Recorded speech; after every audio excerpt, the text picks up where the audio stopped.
What's the meaning of Bombay mix?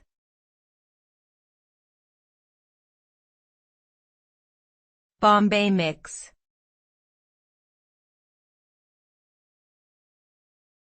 Bombay mix.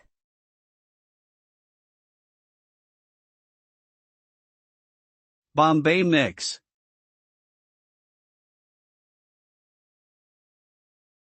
Bombay mix.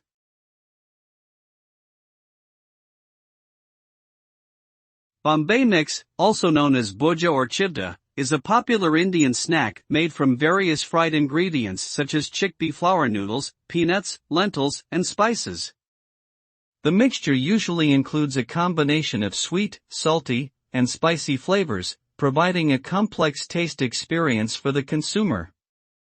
The result is a crunchy and flavorful snack that can be enjoyed as a standalone treat or used as a topping for salads or soups. Bombay mix is a beloved snack in India and has become increasingly popular worldwide as people seek out new and exciting flavor combinations.